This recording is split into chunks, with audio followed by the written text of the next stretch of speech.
Olha só, primeiro foi a Malu Gaspar, depois foi o Pablo Ortelhado e agora é o Carlos Andreasa. Todos eles repetindo em uníssono uma mesma mensagem. Xandão passou dos limites, não pode deixar o Xandão fazer o que o Xandão está fazendo. Não, não, não. Para tirar Bolsonaro era justificado, mas agora, como é que a gente vai fazer, né? Pelo menos o Carlos Andreasa aqui, ele está com a visão correta de que o Xandão não vai voltar para a garrafinha dele, não vai voltar para o quadradinho dele, né? O gênio xandônico não voltará mais à lâmpada, é o que diz o Carlos Andreasa aqui. De fato, a expectativa é que, infelizmente, só vai piorar daqui para frente, né? Mas o curioso dessa história é pensar por que os jornalistas agora, de repente, todos eles parecem estar criticando Alexandre de Moraes, né? Eu já falei sobre isso no meu primeiro vídeo que eu fiz da série lá da Malu Gaspar, que a impressão que eu tenho é que agora eles viram que o Alexandre de Moraes tem poder, inclusive, sobre o Lula. Agora que o Alexandre de Moraes decidiu barrar o Messias e favorecer o Pacheco na vaga do STF, né? Aí o pessoal se deu conta que agora o cara tá super poderoso. Não, peraí, Xandão, a gente deixou você fazer essa avacalhação toda, mas era para bater no Bolsonaro. Se não é para bater no Bolsonaro, não pode bater no Lula, não. Lula não pode, né? E agora eles viram que que estão com esse problema, porque o Xandão não vai parar, né? E não é só isso, não. Eles já estão preocupados também, porque eles já viram que esse negócio vai dar ruim, né?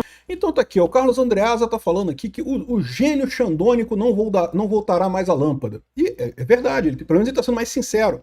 Enquanto a Malu Gaspar e o Pablo Ortelhado estão falando, não, porque agora o STF tem que se conter, que não pode ter mais tanta liberdade, tem que ser contido e coisa e tal. Agora ele tá falando que não vai voltar, né? Ele coloca aqui, por exemplo, aquilo que eu falo para vocês. A ditadura ela sempre começa com uma tentativa bem intencionada de resolver um problema. Por exemplo, no caso lá de 64, resolver o problema da Revolução Comunista, que muita gente acreditava que aconteceria. Na verdade, ninguém sabe se haveria mesmo Revolução Comunista ou não. E agora também, da mesma forma, o Alexandre de Moraes supostamente começou com a intenção bem intencionada de evitar o golpe do Bolsonaro, né? O golpe do Bolsonaro não existiu em momento algum, mas eles sentiram a necessidade de tirar Bolsonaro da política de qualquer jeito. Por quê? Porque Bolsonaro continuaria com muita força na política brasileira e vai continuar. Inclusive, é inútil esse esforço todo deles aí, porque no final das contas o que eles estão fazendo é destruir a democracia brasileira completamente, né? Mas enfim, começa assim. Só que é lógico, quando você começa a usar mecanismos que não são constitucionais, mecanismos que estão fora do padrão democrático, você enfrenta críticas. E esse pessoal que já está fragilizado enfrentando crítica começa a entender essas críticas como ataques. E assim foi na ditadura militar lá dos milicos em 64.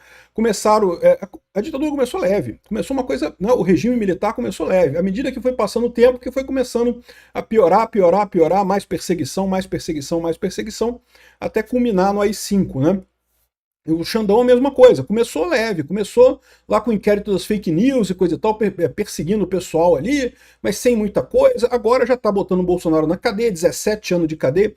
Aliás, uma coisa curiosa, vocês viram que ontem saiu a condenação do Pedro Castillo, lá do Peru, né? Que efetivamente deu um golpe, que foi na televisão e falou, tá fechado o Congresso, não sei o que lá, não sei o que lá. 11 anos de cadeia que recebeu o Pedro Castillo no Peru. O Bolsonaro, que não deu golpe nenhum, que não teve nenhuma ação, né? Ele queria dar golpe, ele pensou em dar golpe, pode ser, mas pensar em dar golpe não é dar golpe, imaginar alguma coisa, querer alguma coisa não é crime.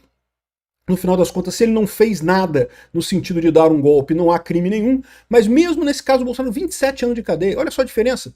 27 anos de cadeia, num caso que no Peru foi 11 anos de cadeia para o cara que efetivamente tentou dar o golpe, né? Que efetivamente foi na televisão e dissolveu o Congresso, não sei o que lá, deu errado o golpe dele. Enfim, é um absurdo o que o Alexandre de Moraes está fazendo, mas não vai parar por aí. Por quê? Cada vez que você critica ele começa a entender isso agora como um ataque, né? E vai responder à altura, né? Então tá aqui, ó, ele coloca aqui, ó, que o vício de função no qual uma vigília logo consistirá em um disfarce para movimentos populares criminosos. Exato, né? A vigília que o Flávio Bolsonaro foi fazer lá, pô, uma vigília, reza, o pessoal ia reunir e rezar. Ah, não, que isso pode ser, tem o mesmo modus operandi de movimentos populares perigosos. Esse conceito que cabe tudo é lindo quando se condena a baseada, sem individualização de condutas, aqueles que não gostamos, né? Pois é, o Carlos Andreasa estava nessa também, né? Também não gostava do Bolsonaro, também queria que fosse todo mundo preso também, não estava nem aí para isso, né? Enfim. Xandão fica, não o indivíduo, fica o exemplo do criador de direitos, inventor de cautelares e coisa e tal. Não se dá poderes extraordinários a um indivíduo feito herói e depois se espera que ele renuncie a essa condição. Isso é uma coisa que é verdade, tá? Poder, meu amigo, é bom pra caralho, cara. É muito gostoso, bicho. É difícil, igual drogas. Tu acha que vai... Ah, não, vou fumar um crackzinho aqui e vou sair de boa, não vou viciar, não. É, você vicia. É uma coisa que faz muita diferença. A mesma coisa que o poder, cara. Poder vicia pra qualquer um. Você pode falar, não, se fosse eu jamais me apegaria ao poder, eu faria coisa de... Não, todo mundo se apega ao poder, cara. O Alexandre de Moraes jamais vai abrir mão disso daqui, né?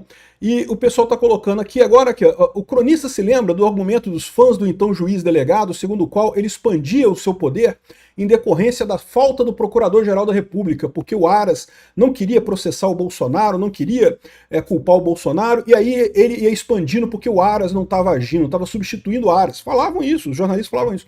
No entanto, saiu o Aras, entrou o Boné e ele continuou crescendo o poder do mesmo jeito. E é isso que vai acontecer, meu amigo. O cara tá descontrolado. Deram para esse cara um poder enorme, justamente porque queriam tirar o Bolsonaro a todo custo. Esse é o ponto. Esse é um outro ponto que esse pessoal todo tá chateado, né? Um ponto, como eu já falei, porque agora o Alexandre de Moraes, eles já viram que o Alexandre de Moraes começou a se virar pro Lula. Não, peraí, pô, como é que o Lula ousa indicar o Bessias pro STF? Não pode. Ah, mas a Constituição tá dizendo que é o presidente que escolhe. Mas foda-se, pô, que a Constituição não existe mais. O que existe agora é a cabeça do Xandão, o Xandão que decide o que quer, pô. Foram vocês que começaram com essa regra. Foi a esquerda que começou com essa regra que Constituição não importa. O que importa é o que está na cabeça do Xandão. Se o Xandão acha que tem crime, pronto. Né? Foda-se. Ah, não, mas não cabe recurso. E daí? Qual o problema? Ah, mas está na lei dizendo que tem que ter recurso. Não interessa, amigo. Tá na cabeça do Xandão é o que interessa. A esquerda, para tirar Bolsonaro na cacetada do jogo político, inventou esse negócio e agora está sofrendo nisso daqui. Isso é um dos motivos. O outro motivo é o seguinte: esse pessoal tá vendo que isso vai dar merda. Já há algum tempo eles estão vendo que isso vai dar merda, né? Porque o Alexandre de Moraes errou demais, né? Aquela questão da vaza-toga, porque aquelas mensagens trocadas, não tem como aquilo não dar merda, cara. Não tem como esconder isso da história. Ou seja, isso vai chegar a algum momento que o pessoal vai perceber o absurdo que foi o Xandão. Enquanto o Xandão não tinha ainda condenado o Bolsonaro, esse pessoal ficava quietinho. Por quê? Porque eles queriam condenar o Bolsonaro. Então eles ficavam quietinhos. Eles sabiam que estava fazendo merda, eles sabiam que era um tribunal de exceção, eles sabiam que o direito estava sendo vilipendiado, mas ficava todo mundo caladinho na imprensa. Não, senão ele não vai conseguir prender o Bolsonaro, deixa ele prender o Bolsonaro. Agora prendeu o Bolsonaro, esse pessoal está começando a tirar o corpo fora. Não, olha só, eu alertei para a ditadura, né? Tá a Malu Gaspar, o Pablo Ortelhado, o Carlos Andreasa. Não, tá vendo como é que eu avisei da ditadura? Eu avisei da ditadura aqui. De súbito, criminalizada a expressão que considere haver uma ditadura do Supremo. Não pode dizer que tem ditadura do Supremo. Isso é um ataque ao Supremo? Não pode, mas é igualzinho uma ditadura. Ele faz a mesma coisa que os milicos faziam. Mas não interessa, não, porque aqui é o Xandão. O Xandão é o herói da democracia, não pode chamar ele de ditador, né? Aqui, ó, o sujeito tem o direito de difundi-la. Ele está falando aqui sobre a ideia, né? Sem que a prática o classifique como agente de uma organização criminosa. Mas agora tudo virou esse movimento popular criminoso que o pessoal vai colocar aí, e pronto, né? Ou seja, ele está vendo um problema aqui. Por que esse pessoal, esses jornalistas todos estão vendo esse problema agora? Como eu falei, eles sabem que vai ter problema, estão começando a tirar o corpo fora, e não gostaram do Xandão interferir na escolha do Lula para o STF. Eles querem o Bessias. Os jornalistas são esquerdistas, todos eles. Né? O Gramsci em pessoa fazendo essas coisas aqui. Então estão chateados com o Xandão por conta disso. Não vai mudar nada, isso aqui pode ter certeza. Não vejo a hora agora do Alexandre de Moraes se virar contra esse pessoal. Vai ser divertido pra caramba. Porque, de novo, é um monstro que eles criaram.